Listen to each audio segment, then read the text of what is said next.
በጌታ ስም እንዲነበባል። በበዓሉም ሊሰግዱ ከወጡ አንዳንዶች የግሪክ ሰዎች ነበሩ።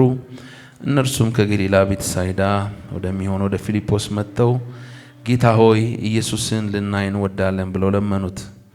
ፊልጶስም መጥቶ ለእንድርያስ ነገረው። እንድርያስና ፊልጶስ መጥተው ለኢየሱስ ነገሩት። ኢየሱስም መለሰላቸው እንዲህ ሲል የሰው ልጅ ይከብር ዘንድ ሰዓቱ ደርሷል። እውነት እውነት እላችኋለሁ የስንዴ ቅንጣት በምድር ወድቃ ካለሞተች ብቻዋን ትቀራለች። ብትሞት ግን ብዙ ፍሬ ታፈራለች።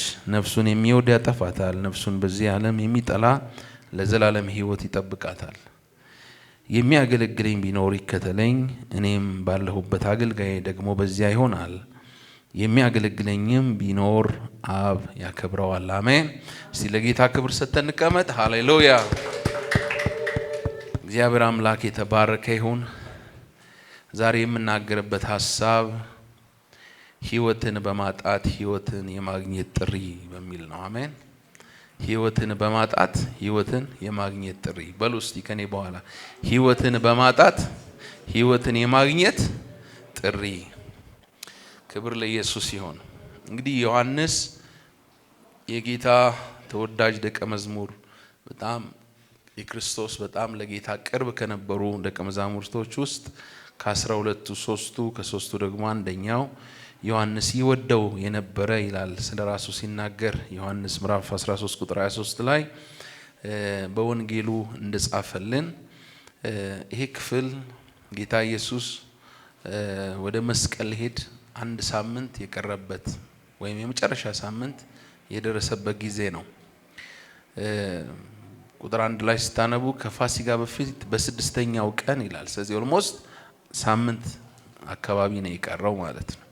ስለዚህ የመጨረሻው ስንብት ወይም ደግሞ ቆይታ ጌታ ከመስቀል በፊት ከደቀ መዛሙርቱ ጋር በሚያደርግበት ጊዜ የተከሰተ ክስተት ነው። እንግዲህ ብዙ ስለ ዮሐንስ ወንጌል መግቢያ ብዙ መናገር አያስፈልገኝም። ብዙ ከዚህ በፊት ስለተማርን ከዮሐንስ ወንጌል ነገር ግን ዋናውን ሐሳብ ብቻ ላይ ትኩረት አድርጌ ልናገር። እንግዲህ በዚህ ክፍል ላይ የዮሐንስ ወንጌል ምዕራፍ 12ን ስንመለከት በተለይ ወደ ቁጥር 9 አካባቢ እና ከዛ በኋላ ያለውን ስንመለከት ጌታ ኢየሱስ ወደ ኢየሩሳሌም የገባበት የሆሳዕና ወይም ደግሞ የዘንባባ ዛፍ ዝንጣፊ ይዘው ሆሳዕና በጌታ ስም የሚመጣ የእስራኤል ንጉሥ የተባረከ ነው እያሉ ጌታ ኢየሱስን የተቀበሉበት እና ያም ደግሞ ጌታ ኢየሱስ በአህያ ውርንጭላ ላይ ሆኖ ወደ ኢየሩሳሌም የገባበት ዝንጣፊ ልብሳቸውን እያወለቁ ለጌታ ክብር ሰዎች ይሰጡበት የነበረው ሁኔታ ይነግረናል። ከዛም በፊት ደግሞ ባለው ታሪክ አውዱን ስንመለከት አልዓዛር ከሞት የተነሳበትና አልዓዛር ከሞት መነሳቱ ብዙዎች ጋር እንደደረሰና ብዙዎች በጌታ እንዳመኑ እንዲሁም ደግሞ አልዓዛርንም ለማየት ከጌታ ጋር በነበረበት ጊዜ ብዙዎች ወደሱ እንደመጡ ይነገራል ማለት ነው። ከሞት የተነሳው በአራተኛው ቀን ከሞት የተነሳው ሰውዬ የታለ እያሉ ለማየትም ይመጡ ነበረ እና ብዙ ሰዎች ወደ ጌታ የሚመጡበት ታይም እንደነበረ ይናገራል። ይሄን ክፍሉ እናነባለን። ቁጥር 20 ያነበብነው ላይ እንግዲህ ለፋሲካ ባህል አሁን ስንመለከት አይሁዶች እንደሚመጡ በሕጉ የተጻፈ ወይም የታዘዙት ስለሆነ ከግሪክ የመጡ ሰዎች ነበሩና ወደ ጌታ መጥተው የሚሉት እናነባለን። እንግዲህ ይህንን ክፍል ከ20 እስከ 26 ያለውን ክፍል 5 ነጥቦችን በማስቀመጥ ለመመልከት እንሞክር። የመጀመሪያው ነጥብ እንግዲህ በዚህ ክፍል ላይ የምንመለከተው ጌታ የመለሰው መልስ ነው። እንግዲህ እነዚህ ሰዎች መጥተው ወደ እንድርያስ ምን አሉት? እባክህ ኢየሱስን ልናይ እንፈልጋለን አሉት። ስለዚህ ኢየሱስን ማየት ቀላል አልነበረም ማለት ነው። ስለዚህ እባክህን እንደምንም ኢየሱስን ምን አድርገን አሳየን። ያው ብዙ ሰው ይጋፋ ነበረ። ጌታን የዳሰሱት ሁሉ ይፈወሱ ነበረ። ስለዚህ እነዚህ ሰዎች ምናልባት ብዙ ሰው ጌታን ማየት ስለሚፈልግና ወደ ጌታ ለመድረስ ስላልቻሉ ይመስላል። ደግሞም እሱ እግዚአብሔር መንፈስ እንደመራው ስለሆነ የሚንቀሳቀሰው ወንጌላት ስናነብ የት ነው ያለው እያሉ ብዙ ሰዎች ይፈልጉት ነበረ እና መተው ወደ እንድሪያስ እባክህን አሳየን አሉት። እንድሪያስ ለፊልጶስ መጥቶ ነገረው ይላል። ከዛ መተው ለኢየሱስ ምን አሉት? ነገሩት። የግሪክ ሰዎች ከግሪክ የመጡ ናቸው፣ ሊያዩ ይፈልጋሉ፣ እባክህን አሉት። ጌታ አንድ ነገር መለሰ። እንደዚህ አላቸው፣ የሰው ልጅ ይከብር ዘንድ ሰዓቱ ደርሷል። እውነት እውነት እላችኋለሁ የስንዴ ቅንጣት በምድር ወድቃ ካልሞተች ብቻዋን ትቀራለች፣ ብትሞት ግን ብዙ ፍሬ ታፈራለች። ብትሞት ግን ብዙ ፍሬ ምን ትላለች? ታፈራለች። የሚገርም እውነት ነው ጌታ የሚነግራቸው። እንግዲህ ዮሐንስ በወንጌሉ ጌታችንና መድኃኒታችን ኢየሱስ ክርስቶስ በሕይወት የተወለደን ምሳሌም ጭምር ነው የሚያስተምርና አንዱ የጌታን ተልእኮ ደቀ መዛሙርቱ እንዲከተሉት ወይም ደግሞ እንዲይዙ እንዲቀጥሉ የሚያስተላልፈውን ጥሪ ነው የምናነበው በዮሐንስ ወንጌል ላይ ማለት ነው። እና ጌታ ኢየሱስ ምን አላቸው በዚህ ስፍራ? አንዲት ስንዴ እንዲሁ ወደ መሬት ገብታ ወድቃ ካልሞተች ካልበሰበሰች ምን አታረግም? ፍሬ አታፈራም። ፍሬ ለማፍራት ምን ያስፈልጋታል? መሞት አለባት። መሬት ውስጥ ገብታ ከምድር በታች ተቀብራ ሞታ ከዛ በኋላ ከቀረች በኋላ ምን ታረጋለች? ሞታ ትቀራለች? አትቀርም። ብዙ ፍሬ ይዛ ትነሳለች። ስለዚህ ጌታ ኢየሱስ አንድ ነገር ተናገረ። ይህንን እውነት ስለራሱ ብቻ ሳይሆን ስለኛም ማለት ነው። እንግዲህ ጌታ እያላቸው ያለው ነገር ግልጽ ነው። ጌታ በዘላለም ክብሩ በገናናው ዙፋን ላይ እንዳለ ቢቀመጥ ቢኖር ይችላል አይደለም? ግን እኛን ሁሉ ወደሱ ለማምጣት ምን ማድረግ ነበረበት? ክብሩን ጥሎ ወርዶ ስለኛ የባሪያን መልክ ይዞ እንደ ሰውነትን ይዞ ለመዋረድ የመስቀል የስቃይ ሞትን ለመሞት መፍቀድ ነበረበት። ጌታ እየተናገረ ያለው ምንድነው? ከሳምንት በኋላ ምን አደርጋለሁ? እሰቀላለሁ፣ እሞታለሁ፣ ነገር ግን ብዙዎችም ምን አደርጋለሁ? አፈራለሁ እያለው ነው። ክብር ለኢየሱስ ይሁን። አሜን። እንግዲህ የጌታ መንገድ የመስቀል መንገድ እንደሆነ መጽሐፍ ቅዱሳችን ይነግረናል። የመስቀሉ መንገድ ነው። የመስቀሉ መንገድ ደግሞ ኪሳራ ያለበት፣ ጊዜያዊ ኪሳራ ያለበት፣ ጥፋት ያለበት ይመስላል፣ ሞት ያለበት ይመስላል። ግን እዚህ ምድር ላይ ወይም ደግሞ ጊዜያዊ በሆነ ሁኔታ የሚቀር አይደለም። ምክንያቱም ጥሪው የዘላለም ስለሆነ ማለት ነው። አሜን። ስለዚህ ጌታ ኢየሱስ ክርስቶስ የተወልን የመጀመሪያው መርህ ሁለንተናዊ መርህ ህይወትን ማጣት፣ ህይወትን ለማዳን ህይወትን ምን ማድረግ? ማጣት።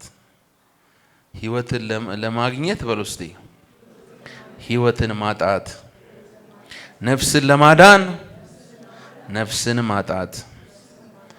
አሜን። ይሄ ነው እንግዲህ አንድ መስቀል አልባ ክርስትና የሚል የዶክተር መለሰ ወጉ መጽሐፍ አለና አንዳንድ ጊዜ ስብከቶቻችን ከመስቀል ነፃ የሆኑ ይመስላሉ። በተለይ በዚህ ዘመን መስቀል አልባ ክርስትና እና ብዙዎች ደግሞ የሚወዱት የሚከተሉት ምን አይነት ነው? መስቀል የሌለበት ክርስትና፣ ሞት የሌለበት ክርስትና አለ። በመጽሐፍ ቅዱስ የለም፣ በዓለም ግን አለ። መስቀል የሌለበት ወንጌል፣ መስቀል የሌለበት ህይወት፣ መስቀል የሌለበት ደቀ መዛሙርትነት ወይም ደቀ መዝሙርነት የለም በመጽሐፍ ቅዱስ። በምድር ግን አለ። ሐዋርያው ጳውሎስ እንደተናገረው ልዩ ወንጌል፣ ልዩ መንፈስ፣ ልዩ ክርስቶስ፣ ልዩ ኢየሱስ እንዳለው ማለት ነው። እና ጌታ ግን በዚህ ስፍራ ምንድነው ያለው? ነፍስን ለማግኘት ነፍስን ማጣት ያስፈልጋል። ስለዚህ ጌታ ኢየሱስ በሞቱ ብዙዎችን እንዳመጣው እኛም ደግሞ ከእርሱ ጋር በመስቀል ላይ ለሱ ብቻ እንድንሆን ለዓለም፣ ለኃጢአት፣ ለራሳችን ሞተናል። አሜን። እንግዲህ ጥሪው ደግሞ የሚቀጥል ነው። ምን ማለት ጥሪ? ህይወትን የማጣት ጥሪ፣ ፍቃድን የመጣል ጥሪ፣ የራስን ዕውቀትና አስተሳሰብ የማውለቅ ጥሪ። ይሄ ጥሪ አለ ለሁላችን በክርስቶስ የተሰጠን ጥሪ ነው። ስለዚህ እቺ ዘር የስንዴ ዘር ምን ማድረግ ያስፈልጋታል? ለማፍራት ለመቀጠል ምን ማድረግ አለባት? መሞት አለባት። መሞት አለባት። እግዚአብሔር ይርዳን። አሜን። እግዚአብሔር ይርዳን። ዛሬ ህይወታችንን በጥንቃቄ ካልያዝን ከዘላለም በረከት ከዘላለም ፍሬ የሚያጎድል ከመንፈስ ቅዱስ ፍሬ የሚያጎድል ነገር በጣም ብዙ ነው። በጣም ብዙ ነው። ነገር ግን በክርስቶስ ህይወት ለመቀጠል ምን መሆን ይፈልጋል? መሞት። ቀጥዬ ስናገር በደንብ ይገባቸዋል ምን እያልኩ እንደሆነ ወይ ምን እያለ እንደሆነ። ቀጥሎ ያለውና በቁጥር 25 ላይ እንደዚህ ይላል፣ ነፍሱን የሚወድ ያጠፋታል፣ ነፍሱንም በዚህ ዓለም የሚጠላ ለዘላለም ህይወት ምን ያደርጋታል? ይጠብቃታል። ስለዚህ ሁለተኛ ነጥብ የስንዴ መርህ ብቻ ሳይሆን ጌታ ኢየሱስ ግልጽ ያደርግልናል ማለት ነው። ነፍስን ምን ማለት? መጥላት። ነፍስን መጥላት ወይም በሌላ አነጋገር ሌሎች ወንጌላት ላይ እንደምናነበው ራሱን ይካድ ይላል ጌታ ኢየሱስ። ራስን ምን በል? ካድ። ራስሽን ምን በይ? ካጂ። እንግዲህ ይሄ በጣም ስትሮንግ ቃል ነው። በግሪኩ በጣም ጠንከር ያለ ቃል ነው። በጣም ጠንካራ የሆነ ተቃውሞ ወይም ደግሞ እንቢተኝነት፣ በጣም ብርቱ የሆነ እንቢተኝነት ነው ራስን መካድ ማለት። እና በዛ አይነት ጠንካራ በሆነ ትዝ ይላችኋል ጴጥሮስ ጌታን ሲክደው ይራገም ነበር ይላል። በጣም ይገርማል እኮ አይደለም? ይገርማል። እንግዲህ ጴጥሮስ ለትምህርታችን ስለሆነ ሁሉ የተጻፈው ከመስቀል በፊት ምን ይል እንደነበር እናነባናል። ምዕራፍ 13 ላይ ሞት እንኳን ቢሆን ካንተ የሚለየኝ የለም፣ እነዚህ ሁሉ እንኳን ቢሄዱ እኔ ግን ምን አላረግህም? አልክድህም ይል ነበር። እና ጥሩ ጌታ ልቡን የወደደለት ይመስለኛል። ጥሩ መንፈስ ያለው ግን with the wrong motive እንደሚባለው right spirit with the wrong motive እንደሚባለው አይነት ሞቲቭም ነበረ። ግን ጆሮ ሲቆርጥ ያላችሁ ከዛ በኋላ እና የእግዚአብሔርን ፍቃድ በማወቅና በመረዳት ሳይሆን በቃ በውስጡ ባለው ስሜት በደመ ነፍስ የሚሄድ ነገር እንዳነበረው ታያላችሁ። በኋላ ሲክደው ታያላችሁ ጌታን። ግን ጌታ መሐሪ ነው። እንደገና ሲመልሰው ደግሞ እናነባለን አይደለም? እና መካድ የሚለው ሐሳብ ግን ከዛ ጋር የተያያዘ ነው። መካድ የሚለው ራስን መካድ፣ እንደዛ አይነት ክደት፣ ጠንካራ የሆነ እንቢተኝነት። ስለዚህ ራሱን ምን ያርግ? ይካድ። ራሱን ምን ያርግ? በሉ ከኔ በኋላ ምን ያርግ? ይካድ። ራስን መጥላትን ይጠይቃል። አያችሁ፣ የጌታ መንገድ ራስን እንድትጥል ወይም ይቅርታ እንድትጠላ የሚጠይቅ ነው። ራስን መካድ ማለት እንግዲህ ህይወትን ራስን የሁሉ ለበላይ ገዢ ተቆጣጣሪ የህይወት ማዕከል ለሆነው ለእግዚአብሔር ምን ማለት ነው? መስጠት ማለት ነው። ማዕከላዊ ስፍራውን ለእግዚአብሔር መስጠት ማለት ነው። ትዝ ይላችኋል ትንቢተ ዳንኤል ላይ ዳንኤል ዳሪዮስ ለከልዳውያን ንጉስ ያለው ቁጥር 25 ላይ ምዕራፍ 5 ትንፋሽንና መንገድን ሁሉ በእጁ የያዘውን አምላክ አላከበርከውም አለው። ትንፋሽህንና ምን መንገድን ሁሉ በእጁ የያዘውን አምላክ ምን አላረከውም? አላከበርከውም አለው። ስለዚህ ምንድን ነበረ በንጉሱ ህይወት የሆነው? ታሪኩን ስለምታውቁት ብዙ ማውራት አልፈልግም፣ ግን እግዚአብሔርን ሲንቅ ታያላችሁ። የእግዚአብሔርን ዕቃ አምጥቶ ለራሱ መጠቀሚያ ሲያደርገው ታያላችሁ። ለእግዚአብሔር ክብር ሳይሰጥ ሲቀር ታያላችሁ። ስለዚህ ፍርድ እንደመጣበት የእጅ ጣት ወጥቶ እንደጻፈበት እና መንግስቱ የዛን ቀን እንደተቆረጠ እሱም እንደሞተ ታነባላችሁ። ለእግዚአብሔር ክብር ለክርስቶስ የህይወትን ማዕከላዊ ስፍራ መስጠት የሚለውን ያሳያል። በሌላው ደግሞ አቅጣጫ ራስን መካድ የሚለው ከዓለም የሚገኝን ስልጣን፣ ምቾት፣ ክብር፣ ዝና፣ ጥቅም ምናምን በሉት ጨምሩት ተመሳሳይ ነገሮችን ስለ ክርስቶስ ብለን ወይም ደግሞ ከእግዚአብሔር ሐሳብ ከእግዚአብሔር ፍቃድ ጋር የሚቃረነውን ሁሉ ስለ እግዚአብሔር ፍቃድ ብለን ምን ማድረግ ማለት ነው? መጣል ማለት ነው። መቃወም ማለት ነው። አሜን። ዓለማዊ አስተሳሰብን፣ ዓለማዊ ምኞትን፣ ዓለማዊ ነገርን ምን ማድረግ? መተው ማለት ነው። እምቢ ማለት ነው።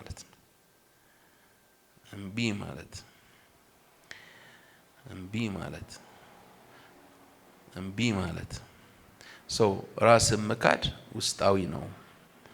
አያችሁ፣ እቺ ነፍስን መጥላት ጌታ ኢየሱስ ነፍሱን የማይጠላ አለ።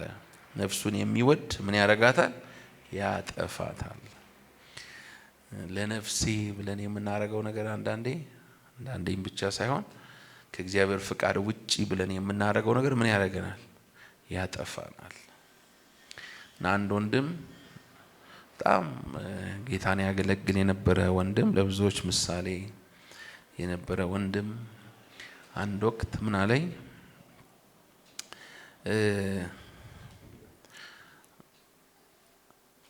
ራሴን ሳየው አለኝ፣ ግልጽ ሆኖ ሲነግረኝ ማለት ነው። ራሴን ሳየው ስመለከተው በጣም ብዙ መንገድ ከጌታ ጋር ተላልፌ የመጣሁት መንገድ አለ እና አሁን እንደገና ተመልሼ ያንን የተውኩትን ነገር እንድፈልግ እግዚአብሔር ማስተዋልን ሰጥቶኝ ወደዛ ፍለጋ ላይ ነኝ አለኝና ከተወሰነ ቆይታ በኋላ ነው ያገኘሁትና በፊት ያደርግ የነበረውን ነገር ምን አድርጎታል? ጥሎታል፣ ትቶታል። እና አሁን ተመልሼ እንደገና ወደዛ ፍለጋ ላይ ነኝ። ንስሐ ማለት እሱ ነው አይደለም? ስለዚህ አይዞ እግዚአብሔር ምን ያደርጋል? ይረዳል፣ ያግዝሃል አልኩት። ንስሐ ማለት መመለስ ማለት ነው። ድሮ የምታደርገውን ነገር ለማድረግ ምን ማድረግ? መመለስ ማለት ነው። ድሮ የጣልከውን ፍቅር ምን ማድረግ? ማንሳት አይደለም? የቀደመው ፍቅር ምን አድርግ? አንሳ። ድሮ የምታረገውን ጸሎት አሁን ያቆምከውን ምን ማድረግ? መመለስ፣ እንደገና ማንሳት። ድሮ ለእግዚአብሔር ቤት ለእግዚአብሔር ስራ የነበረህን ፍቅር የጣልከውን ምን ማድረግ? ሄደ ማንሳት። ድሮ የምትመላለስበት የነበረህን የቅድስና ህይወት እግዚአብሔርን የመፍራት ህይወት እንደገና ተመለሰ ምን ማድረግ? ማንሳት። ይህ ግን ምን ይፈልጋል? ራስን ምን ማድረግ? መካድ፣ ነፍስን እምብየው ማለት፣ ጊዜያዊውን ደስታ እምቢ ማለት ይፈልጋል። ለተሻለ ህይወት ወይም ደግሞ ለማትረፍ ነፍስን ለማትረፍ ነፍሱን ሊያድን የሚወድ ሁሉ ያጠፋታል፣ ስለኔ ነፍሱን የሚያጠፋ ሁሉ ግን ያድናታል አለ ጌታ ኢየሱስ ሉቃስ ምዕራፍ 9 ቁጥር 24 ላይ። ሰው ዓለሙን ሁሉ አትርፎ ነፍሱን ቢያጠፋ ወይም ቢያጎድል ምን ይጠቅመዋል? ስለዚህ ራስን የመካድ ጥሪ፣ ምቾትን የመጣል ጥሪ፣ ከፍታን የመጣል ስለ ጌታ ብለን ከሆነ ማለት ነው ጥሪ፣ ክብርን የመጣል ጥሪ ነው የህይወት ጥሪ፣ የክርስቶስ የመስቀል ጥሪ። አሜን። ራስ ወዳድነትን የመጣል ጥሪ፣ ክርስቶስ በእኛ እንዲከብርና እንዲታይ መስዋዕት የመሆን ጥሪ። እሺ ሶስተኛውን ሐሳብ ልናገር። የሚያገለግለኝ ቢኖር ምን ያርገኛል? ለጌታ ይከተለኝ። ቁጥር 26 ላይ ነው የምታገኙት። የሚያገለግለኝ ቢኖር ምን ያርገኝ? ይከተለኝ፣ ይከተለኝ። ስለዚህ ጌታ ኢየሱስ ምን አይነት ጥሪ ነው ያመጣው? እኔም ማገልገል የምፈልገው መጀመሪያ ምን አርገኝ? ተከተለኝ። አሁን ብዙ ሰው ማገልገል ይፈልጋል አይደለ? ጌታን መከተልስ? ጌታን ስትከተል ከጌታ ጋር ብቻ ነው። ስታገለግል ግን ሰውን ነው የምታገለግለው ብዙ ጊዜ አይደለ? ያው የእግዚአብሔርን ቤት ማገልገል፣ የእግዚአብሔርን ሕዝብ ማገልገል፣ እግዚአብሔርን ማገልገል ነው ኦፍ ኮርስ። ግን ምን ይቀድማል አለ ጌታ? መከተል። ጌታን ከማገልገል በፊት የሚቀድመው ምንድነው? ጌታን መከተል፣ ጌታን መከተል። ስለዚህ ራሱን ይካድ፣ መስቀሉን ተሸክሞ ምን ያርግ? እለት እለት ይከተለኝ ብሏል ጌታ። ስለዚህ ከማገልገል በፊት ምን አስቀድም ነው ጌታ ኢየሱስ ያለው? እኔን መከተልህን እርግጠኛ ሁን። እኔን መከተልህን ምን በል? እርግጠኛ ሁን። ስለዚህ ኢየሱስ ክርስቶስን ሳንከተል ወይም ደግሞ እውነተኛ የደቀ መዝሙር ህይወት ሳይኖረን የምናደርገው አገልግሎት ፍሬ የሚኖረው አይደለም ማለት ነው። መከራውን፣ ፈተናውን፣ መስዋዕትነቱን የሚያስከፍለውን ዋጋ ለመክፈል ምን መሆን አለብን? ፈቃደኛ መሆን አለብን። ምክንያቱም ጌታን የመከተል ጥሪ የምንድነው? ጌታ ያለን ነፍስን የመጥላት ህይወትን የመጣል። ስለዚህ የሚያገለግለኝ ቢኖር ምን ያርገኝ? ይከተለኝ። አንዳንድ ሰዎች እንዴት እንደዚህ አድርጎኝ ምናምን ይላሉ። ራስን መካድ በቃ ይተናነቀናል። ካድ ራስህን፣ ኢየሱስን ተከተል። ያለበለዚያ ኢየሱስን መከተል አትችልም፣ አትችልም። ህይወትን ማትረፍ አትችልም። ተው ስትሉት አንዳንድ ሰው መተው አይፈልግም። ይወደዋል፣ ደስ ይላል። ኃጢአት ደስ ይላል አይደለም? መጀመሪያ ላይ ደስ ይላል፣ ግን መጨረሻ ላይ መራራ ነው፣ ሞት አለው አይደለም? ጥፋት ነው፣ ለቅሶ ነው። በኋላ ነው የሚያስለቅሰው። በኋላ ምን ያደርጋል? ያስለቅሳል። እና ሰይጣንም ደግሞ ደስታውን ነው የሚያሳየህ። ደስታውን በደንብ ያሳይሃል፣ ለቅሶውን አያሳይህም፣ ጥፋቱን፣ ሞቱን አያሳይህም። እና ራስን መካድ፣ ቀጥሎ ደግሞ ጌታን ለመከተል መስቀሉን መሸከም ያስፈልጋል። መስቀል መስዋዕትነትን፣ መከራን፣ የራስን ፍቃድ መሰዊያ ነው መስቀል። እና መስቀል ይዘን እንድንከተል ነው ጌታ የሚፈልገው። አሜን። ዛሬ ብዙ ነገራችን በጣም ለታይታ ፖፑላር የሆነ በቃ ክርስትናችን ለታይታ፣ አገልግሎታችን ለታይታ፣ ነገራችን ለታይታ እንዲሆን ነው የምንፈልገው። እግዚአብሔር አምላክ ማስተዋልን ይስጠን። አሜን።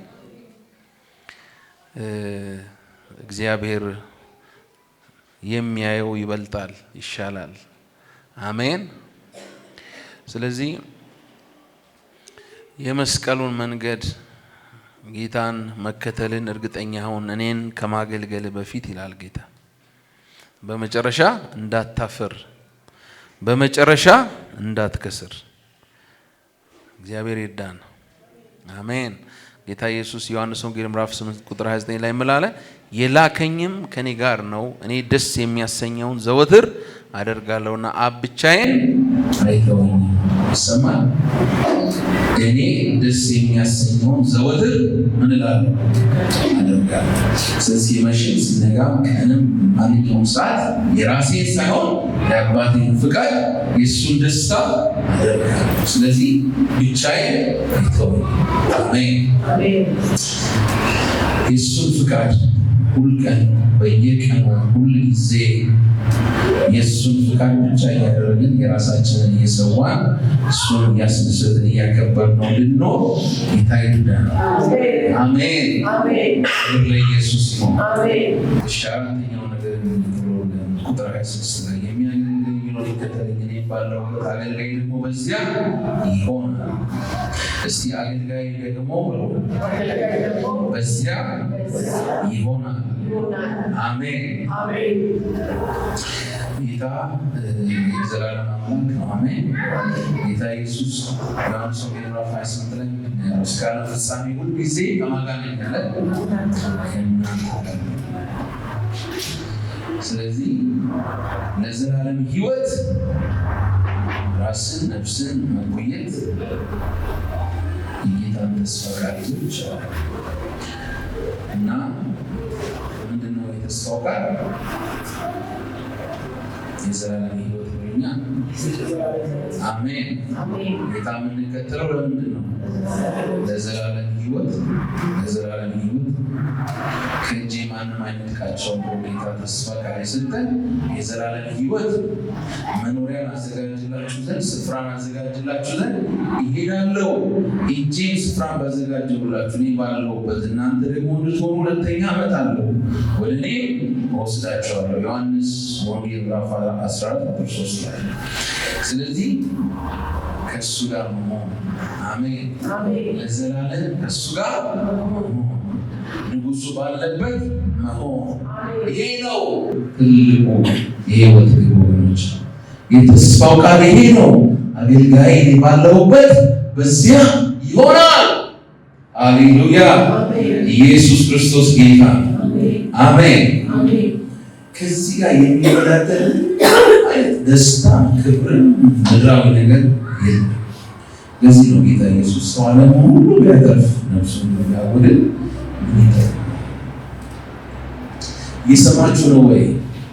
ጌታ እየተናገረን ነው። የመጨረሻው የሚያገለግለኝ ቢኖር ምን ያደርገዋል? አባቴ አብ ያከብረዋል። እስቲ ያከብረዋል። አሜን።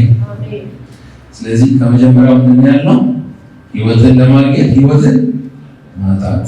እዚህ የስንዴውን መርህ ወሰድ። ሁለተኛ ምን አየን? ራስን የመካድ ደግሞ ነፍስን የመጥላት ጥሪ ነው። ነፍስን መጥላት ብለን ስንል ምን ማድረግ ነው? ለእግዚአብሔር ፍቃድ ራስን አሳልፎ መስጠት። ኢየሱስ በአንተ ውስጥ የበላይ ሆኖ እንዲኖር መፍቀድ። ሌላውን ራስን ነፍስን ኖ ማለት ነፍስህን መጥላት፣ ነፍስህን መጣል፣ ሕይወትህን መጣል ኢየሱስ እንዲከብር ማለት ነው። አሜን። ያኔ ሲምፕል ነው። እሺ አታስቸግር፣ እልከኛ እሺ በጌታ በኢየሱስ ስም እልከኛ ልብ የተቀየረ ነው። አሜን። በኢየሱስ ስም የተቀየረ ነው። አሜን። አሜን። ሶስተኛ ምን አለ? ኢየሱስን መከተል። ኢየሱስን መከተል፣ መስቀሉን ይዞ መከተል። በባዶ መከተል አይቻልም። መንገዱ ጠባብ ነው። መስቀል